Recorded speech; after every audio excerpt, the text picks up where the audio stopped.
சிவ சிதம்பரம் திருப்பச்சூர் என்று அழைக்கப்படுற திருப்பாசூர் அந்த ஊர்ல தான் இப்ப நம்ம இருக்கோம். இது 249வது பாடல் பெற்ற சிவஸ்தலம். இங்குள்ள இறைவனுக்கு பேரு வாச்சீஸ்வரர் என்ற திருநாமத்துல எழுந்து அருள் இருக்காரு.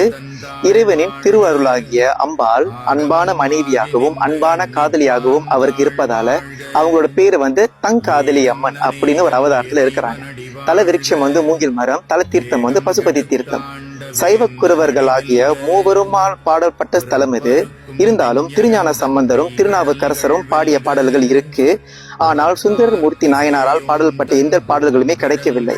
அதையும் தவிர்த்து காஞ்சி பெரியாரால் பிரதிஷ்டை செய்யப்பட்ட ஒரு யாந்திர தகடு மகாமேருவா இந்த கோயில்ல இருக்கு.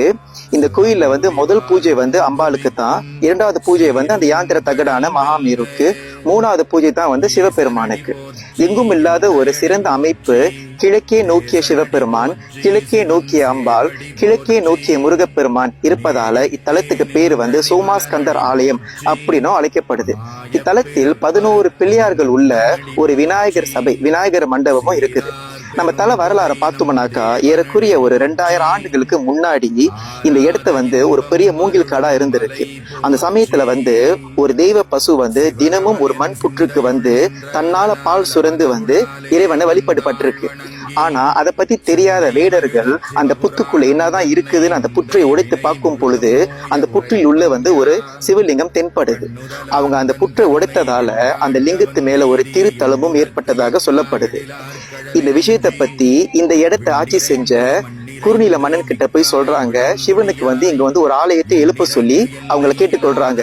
இருந்தாலும் குறுநில மன்னனோ சாக்த வழிபாடான காளியம்மனை வணங்குறதுனால சிவனுக்கு இங்க ஆலயம் அமைக்க முடியாது அப்படின்னு சொல்லிட்டாரு.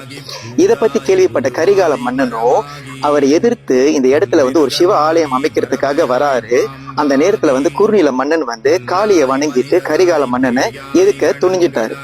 அந்த காளியம்மன் கரிகால மன்னனை எதிர்க்கும் பொழுது கரிகால மன்னன் சிவபெருமானை வணங்கி அந்த காளியம்மனை அடக்க சொல்லி வேண்டுறாரு. சிவபெருமானோ அந்த காளிக்கு விலங்கு போட்டு பூட்டு போட்டு சிறையில் அடைச்சிட்டாரு. நம்ம இந்த தலத்துக்கு வந்தோம்னா இன்னமும் கையில் விலங்கு போட்ட காளி அம்மனை திருவுருவமா வச்சிருக்கிறாங்க. நம்ம அவங்கள காண முடிஞ்சு தரிசனம் பண்ணலாம். சிவா திருச்சிற்றம்பலம்.